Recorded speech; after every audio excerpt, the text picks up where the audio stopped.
Hello student, this is Anupam Gambhir and you are watching Anupam English classes.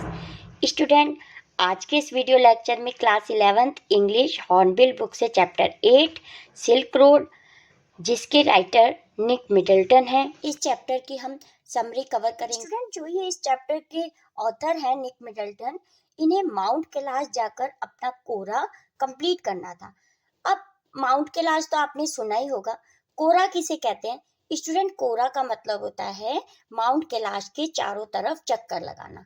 अब ये चक्कर कोई animal की हेल्प से लगाते हैं और कोई पैदल चल के लगाते हैं और कोई इस चक्कर को लेट लेट कर यानी कि दंडवत करते हुए, जैसा कि पिक्चर में आप देख सकते हैं, पहले लेटते हैं, फिर अपने पैरों को सिर तक ले जाकर फिर आगे लेट जाते हैं, फिर ऐसे कर करके वो पूरा अपना कोरा कंप्लीट कर। स्टूडेंट, बहुत ही इंटरेस्टिंग चैप्टर है। इस चैप्टर में हम माउंट कैलाश की यात्रा करेंगे। हमें बिल्कुल ऐसा ही फील होगा कि जैसे कि हम माउंट कैलाश पर्वत पे गए हैं। सुना ही होगा माउंट कैलाश के बारे में, भगवान शिव के दर्शन हो रही हैं। अब आप इस पिक्चर में देख सकते हैं, यह एक पर्वत है, लेकिन ऐसा लग रहा है कि भगवान शंकर और माता पार्वती जी के दर्शन हो रहे हैं इस पिक्चर में। तो स्टूडेंट, ऑथर ने एक गाइड जिसका नाम था सेटन को हायर किया, जो कि एक ड्राइवर भी था, तो उनकी गाड़ी भी उसी ने चलाई थी। उन्होंने अपनी यात्रा रावू से स्टार्ट की। यात्रा पर निकलने से जस्ट पहले ही लामो ने ऑथर को एक शीप स्किन से बना हुआ coat as a farewell gift किया। तो लामो कौन थी स्टूडेंट? इस चैप्टर में लामो का रिलेशनशिप नहीं दिखाया गया है ऑथर के साथ, क्या रिलेशन था उनका उससे, लेकिन बस यही बताया गया है कि लामो ने उनको यात्रा पे निकलने से पहले एक फेयरवेल गिफ्ट दिया और गिफ्ट में उसने एक शीप स्किन का कोट दिया। क्यों दिया? क्योंकि माउंट कैलाश पर बहुत ही ज़्यादा ठंड होती है, बर्फ़ पड़ती है और जो शीप स्किन होती है वो बहुत ही वार्म होती है, जो कि ऑथर को एज अ गिफ्ट प्राप्त हुआ। तो हम भी कहीं जाते हैं तो फेयरवेल के समय यानी कि विदाई लेते समय कुछ गिफ्ट देते हैं, या हम कहीं जाते हैं तो कोई हमें गिफ्ट देता है एज अ फेयरवेल के रूप में, कोई पैसे देता है या कोई खाने पीने का सामान रख देता है।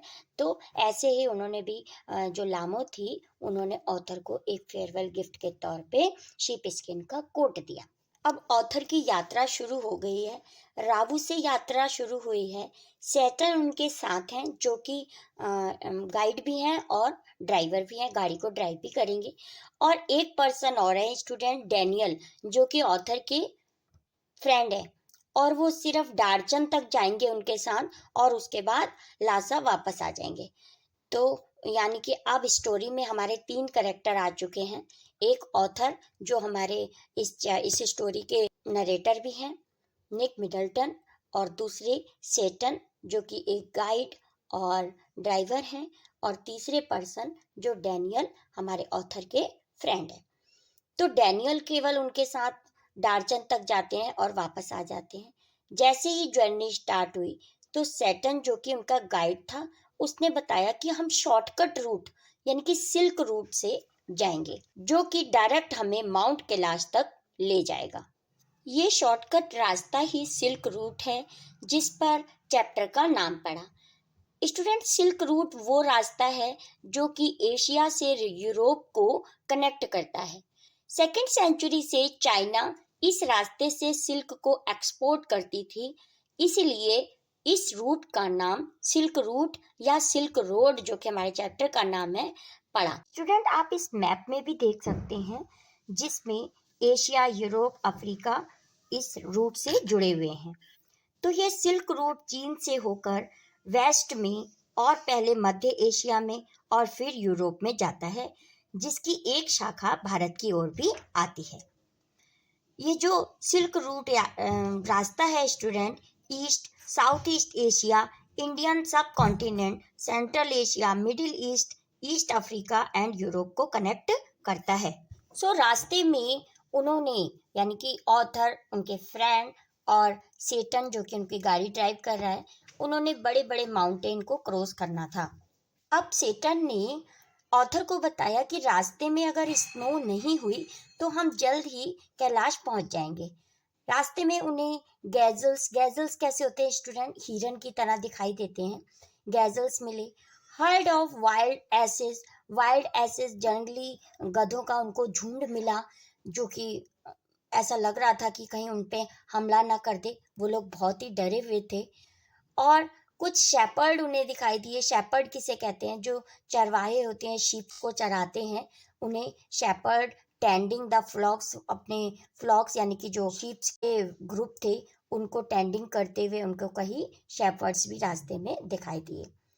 फाइनली वो एक ऐसी जगह पर पहुंच गए जहाँ पे नोमैड्स टेंट के साथ रहते थे।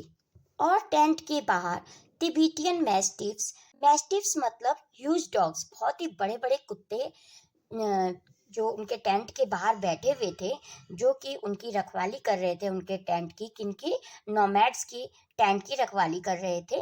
और वे ऑथर की गाड़ी के पीछे भी भागे जैसे ही उनकी गाड़ी टेंट के पास पहुंची थी। तो जैसे ही वे एक वैली में पहुंचे और उन्होंने देखा कि पीक जो बर्फ से पूरी तरह से ढकी हुई है और उसने रोड को भी ब्लॉकेज कर रखा है बर्फ ने। रास्ते में बहुत सी मोड़ें भी थी और पत्थर थे, जिसकी वजह से ऑथर को काफ़ी दिक्कतों का सामना करना पड़ा। इसलिए गाड़ी की स्पीड भी उन्होंने काफ़ी कम कर ली थी। जैसे ही वे 5210 मीटर की हाइट पर सी लेवल से पहुंचे तो उन्हें काफ़ी दिक्कत हुई और उन्होंने नोज बंद करके मुंह से सांस लेनी स्टार्ट करी। फाइनली एक ऐसी जगह पहुंच गए जहां का रास्ता पूरी तरह से बर्फ से ढका हुआ था। तो सैटर्न ने सॉइल इकट्ठी करके थोड़ा रोड पे फैला दी, जिससे कि उनकी गाड़ी स्लिप ना करे और टायर को भी ग्रिप मिल पाए। अब वे 5515 मीटर की हाइट पर पहुंच गए और ओथर को सिर में भी बहुत दर्द होने लगा, तो ओथर ने पानी पिया। अब वे काफी हाइट पर पहुंच चुके थे और एटमॉस्फेरिक प्रेशर भी काफी लो हो चुका था। तो जब वे एक पेट्रोल पंप पर पहुंचे और जैसे ही सेटन ने टैंक का ढक्कन खोला तो ऑथर को एक डेंजर सी आवाज सुनाई दी। अब दोपहर के 2 बज चुके थे और वे लंच के लिए रुके, जिसमें उन्होंने कुछ नूडल्स खाए। अब ऑथर की सरदर्द भी ठीक था। फिर वे होर नाम की एक जगह पे पहुंचे और इसके बाद वे एक हाइट पर पहुंचे जो कि लासा से कश्मीर का था। लासा क्या है? Lhasa student capital of Tibet है। अब ऑथर के फ्रेंड डैनियल वहां से वापस ट्रक से लासा चले गए, क्योंकि वह कोरा करने नहीं आए थे, जबकि ऑथर को केवल वो ड्रॉप करने आए थे। अब उनकी गाड़ी का टायर भी पंचर हो गया, तो सैटर्न ने उन्हें कहा कि आप कैफे में बैठकर चाय पी लो और मैं टायर चेंज कर लेता हूँ। ऑथर को ये जगह बिल्कुल भी अच्छी नहीं लगी, क्योंकि वहां पर बहुत ही गंदगी थी। अब वे वहां से निकलते हैं और वे डार्चन नाम की जगह पर रात 10:30 बजे पहुंच जाते हैं। वहां एक गेस्ट हाउस में रुकते हैं तथा कोल्ड और हाइट की वजह से ऑथर को काफी प्रॉब्लम थी और रात भर वे सो भी नहीं सके थे। और नेक्स्ट सुबह सेटन जो वो गाड़ी का ड्राइवर था, वे उन्हें तिब्बतन हॉस्पिटल में लेके जाता है, जहाँ पर एक तिब्बतन डॉक्टर ने उन्हें ब्राउन कलर के एनवलप में 5 दिन की मेडिसिन दी। और ब्रेकफास्ट लंच डिनर करने के बाद दवा लेने पर काफ़ी गुड फील कर रहे थे इस समय ऑथर। और रात को भी अच्छे से उनको नींद आई, क्योंकि उन्होंने दवा का रेगुलर कोर्स किया। अब डार्चन में ही सेटन उन्हें छोड़कर वापस चला गया, क्योंकि ऑथर की तबीयत कुछ ठीक नहीं हो रही थी, कभी ठीक हो रही थी, कभी फिर तबीयत खराब हो रही थी। तो सेटन उन्हें छोड़कर अदर टूरिस्ट को लेने डार्चन में चला गया। और ऑथर को वहाँ पे कुछ विजिटर्स भी दिखाई नहीं दे रहे थे। क्यों दिखाई नहीं दे रहे थे? क्योंकि जो हमारे ऑथर हैं वो अर्ली सीजन में वहाँ पर आ गए थे और यात्रा तो जिस सीजन में होती है उससे थोड़ा सा पहले ही आ गए थे, इसलिए ऑथर को विजिटर्स दिखाई नहीं दे रहे थे। अब ऑथर की एक कैफे में चाय पीते वक्त नॉर्बू नाम के पर्सन से मुलाकात हुई, जो कि ऑथर की ही तरह कोरा कंप्लीट करने के लिए आया हुआ था। अब ऑथर काफी खुश हो गए थे, क्योंकि उन्हें अपना साथी मिल गया था। दोनों ने मिलकर एक याक हायर किया, जो कि सामान लादने के लिए उन्होंने हायर किया।